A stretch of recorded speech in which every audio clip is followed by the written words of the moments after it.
ಎರಡನೇ ಹಂತದ ಮಂತ್ರಿಮಂಡಲ ವಿಸ್ತರಣೆಗೆ ಈಗಾಗಲೇ ಶಾಸಕರು ಸಚಿವರ ಪಟ್ಟಕ್ಕಾಗಿ ಲಾಬಿ ನಡೆಸ್ತಾ ಇದ್ದಾರೆ. ಈ ನಡುವೆ ಮೊಳಕಾಲ್ಮೂರು ಶಾಸಕರಾದ ಎನ್.ವೈ. ಗೋಪಾಲಕೃಷ್ಣ ಬೆಂಬಲಿಗರ ಸಭೆಯನ್ನು ನಡೆಸಿದ್ದಾರೆ. ಚಿತ್ರದುರ್ಗ ಜಿಲ್ಲೆಯ ಮೊಳಕಾಲ್ಮೂರು ವಿಧಾನಸಭಾ ಕ್ಷೇತ್ರದ ರಾಂಪುರ ಸಮೀಪದ ತೋಟದಲ್ಲಿ ಬೆಂಬಲಿಗರ ಸಭೆಯನ್ನು ನಡೆಸುವ ಮೂಲಕ ಮಂತ್ರಿಗಿರಿಗಾಗಿ ಒತ್ತಡ ಹೇರಲು ಸಜ್ಜಾಗಿದ್ದಾರೆ.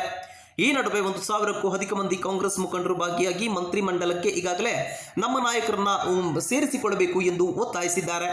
ಮಧ್ಯ ಕರ್ನಾಟಕ ಭಾಗದಲ್ಲಿ 7 ಬಾರಿ ಗೆದ್ದಿರುವಂತಹ ಅತ್ಯಂತ ಹಿರಿಯ ಶಾಸಕರು ಎನ್.ವೈ. ಗೋಪಾಲಕೃಷ್ಣ. ಆದರೆ ಹೈಕಮಾಂಡ್ ನಾಯಕರು ಇದುವರೆಗೂ ಮಂತ್ರಿ ಪಟ್ಟ ಕೊಟ್ಟಿಲ್ಲ ಎಂದು ಅಭಿಮಾನಿಗಳು ಬೇಸರ ವ್ಯಕ್ತಪಡಿಸಿದ್ದಾರೆ. ಇನ್ನು ಕೂಡಲೇ 2ನೇ ಹಂತದಲ್ಲಿ ಮಂತ್ರಿಗಿರಿಯನ್ನು ನೀಡಬೇಕು, ಹಿಂದುಳಿದ ಕ್ಷೇತ್ರದ ಪ್ರಗತಿಗೆ ಹೈಕಮಾಂಡ್ ನಾಯಕರು ಮುಂದಾಗಬೇಕು ಎಂದು ಪಟ್ಟು ಹಿಡಿದಿದ್ದಾರೆ. ಈ ವೇಳೆ ಮಾಧ್ಯಮಗಳ ಜೊತೆ ಮಾತನಾಡಿದ ಶಾಸಕ ಎನ್.ವೈ.ಜಿ ಅವರು ಹೈಕಮಾಂಡ್ ಜೊತೆ ಮಾತುಕತೆ ನಡೆಸಿದ್ದು ಮಂತ್ರಿ ಸ್ಥಾನ ಸಿಗುವ ವಿಶ್ವಾಸದಲ್ಲಿದ್ದಾರೆ. ಎಲ್ಲ ಕಾಂಗ್ರೆಸ್ ಮುಖಂಡರು ಇವತ್ತು ಕರೆದಿದ್ದರು.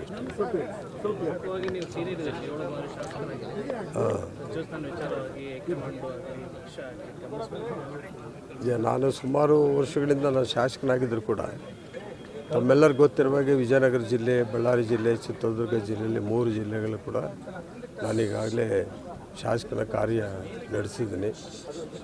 ಈಗ 7ನೇ ಸಾರಿ ನಾನು MLA ಆಗಿರೋದ್ರಿಂದ ಮತ್ತೆ ಕಾಂಗ್ರೆಸ್ನಲ್ಲಿ ನನಗೆ ಟಿಕೆಟ್ ಕೊಟ್ಬಿಟ್ಟು ಮತ್ತೆ ಜನಗಳನ್ನ ಒಳ್ಳೆಯ ಅಭಿಪ್ರಾಯದಿಂದ ಗೆಲ್ಲಿಸಿರೋದ್ರ ಮೂಲಕ ನನಗಿಂತ ಹೆಚ್ಚಾಗಿ ಕ್ಷೇತ್ರ ಜನ ತುಂಬಷ್ಟು ಅಭಿಮಾನ, ಪ್ರೀತಿ, ಅದ್ರ ಬಗ್ಗೆ ಭಾಳ ನಿರೀಕ್ಷಣೆಯಲ್ಲಿದ್ದಾರೆ. ಭಾಳ ನೋವಾಗಿದೆ ಆ ವಿಚಾರದಲ್ಲಿ. ನನಗೆ ನಾನು ಮಂತ್ರಿಗಿರಿ ಬರಲಿ ಬಿಡಲಿ ಅದ್ರ ಬಗ್ಗೆ ನಾನು ನೋವಿಲ್ಲ.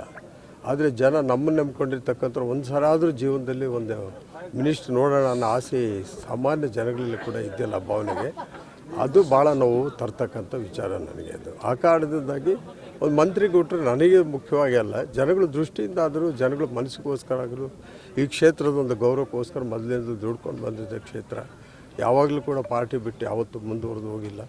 ಇಂಥ ಒಂದು ಪಾರ್ಟಿಗೆ ಸ್ವಲ್ಪ ಗೌರವವಾಗಿ ಕೊಡ್ತಕ್ಕಂಥ ಕೆಲಸ ದಯವಿಟ್ಟು ಈ ಮಧ್ಯ ಕರ್ನಾಟಕ ಬರ್ತಕ್ಕಂಥ ಚಿತ್ರದುರ್ಗ ಜಿಲ್ಲೆ, ಬೆಂಗಾಡು ಜಿಲ್ಲೆ, ಅದರಲ್ಲಿ ಅತ್ಯಂತ ಹಿಂದುಳಿದ ತಾಲೂಕು ನಮ್ಮ ಮೊಳಕಾಲ್ಮೂರು ತಾಲೂಕು, ಈ ಕ್ಷೇತ್ರಕ್ಕೆ ಏನಾದರೂ ಮುಂದಿನ ಹೆಚ್ಚಿನ ಕೊಡುಗೆ ಕೊಡೋದಾದರೆ ದಯವಿಟ್ಟು ಈ ಸರ್ಕಾರದಲ್ಲಾದರೂ ಡಿ ಕೆ ಶಿವಕುಮಾರ್ ಅವರ ಸರ್ಕಾರದಲ್ಲಾದರೂ ನನಗೆ ಮಂತ್ರಿ ಸ್ಥಾನ ಕೊಡಬೇಕು ಅಂತೇಳಿ ನಾನು ಕೇಳ್ತಾ ಇದ್ದೇನೆ.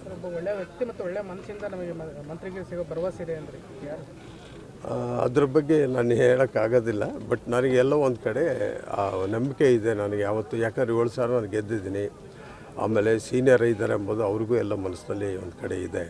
ಹೀಗಾಗಿ 1 ಸಾರಿ 2 ಸಾರಿ 3 ಸಾರಿ ಗೆದ್ದಿರೋ ಕೂಡ ನಾನೇ ಸೀನಿಯರ್ಗಳು ಅಂತ ಹೇಳಿದಾಗೆ ಆ ಥರ ಚಾಲೆಂಜ್ ತಗೊಂಡು ಮತ್ತು 7 ಸಾರಿ ಆಗಿರೋ ಗತಿ ಏನಾಗಿರಬೇಕು, ಆ ಭಾವನೆ ಕೂಡ ಅವರೆಲ್ಲ ಇರುತ್ತೆ ಅಂತ ನನಗೆ ಅಂದ್ಕೊಂಡಿದ್ದೀನಿ. ಆ ಒಂದು ಕಾರಣದಿಂದ ಎಲ್ಲೋ ಒಂದು ಕಡೆ ಒಳ್ಳೆ ಭಾವನೆ, ಒಳ್ಳೆ ಅವಕಾಶಗಳಿದೆ ಅಂತ ಅಂದ್ಕೊಂಡಿದ್ದೀನಿ. ಮಂತ್ರಿಗಿರಿಗೋಸ್ಕರ ಕಾಲಿಗೆ ಬೀಳೋ ಲಾಬಿಗಳು ನಡೀತವೆ ಸರ್, ನೀವು ಬೀಳಲ್ಲ?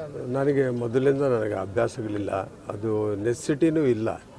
ಒಂದು ವೇಳೆ ಕ್ಷೇತ್ರಕ್ಕೆ ಭಾಳ ಒಳ್ಳೆಯದಾಗುತ್ತೆ ನಾನು ಇಲ್ದಲೇ ಅಂತಂದರೆ ಎಲ್ಲರ ಕಾಲಿಗೂ ಒಂದೇ ಸರಿ ಬಿದ್ದುಬಿಡ್ತೀನಿ ನಾನು. ನಮ್ಮ ಕ್ಷೇತ್ರಕ್ಕೂ ಒಳ್ಳೆಯದಾಗೋದಾದರೆ ಈ ಅಪ್ಪರ್ ಭದ್ರ ನೀರು ತಂದು ಕೊಟ್ಟು ಎಲ್ಲ ಕ್ಷೇತ್ರಕ್ಕೂ ನೀರು ತುಂಬಿಸ್ಬಿಡ್ತೀವಿ ಅನ್ನೋ ಒಂದು ಆಶ್ವಾಸನೆ ಕೊಡೋದಾದರೆ, ಇಲ್ಲಿ ಅತ್ಯಂತ ಹಿಂದುಳಿದ ಪ್ರದೇಶಕ್ಕೆ ಕೊಟ್ಟಿರ್ತಕ್ಕಂಥ ಮೂಲಭೂತ ಒದಗಿಸ್ಕೊಡೋದಾದರೆ ಯಾವುದೂ ತೊಂದರೆ ಇಲ್ದಂಗೆ ನಾವು ನೋಡ್ಕೊಂತ ದತ್ತು ತೊಗೊಳ್ಳೋದಾದರೆ ಇಡೀ ಸರ್ಕಾರ, ನಾನಿವತ್ತಿಗೂ ನಾನು ರಾಜೀನಾಮೆ ಕೊಟ್ಟು ಹೋಗ್ತೀನಿ. ಜೊತೆಗೆ ನಾನು ಮಂತ್ರಿಗಿರಿ ಕೇಳಲ್ಲ.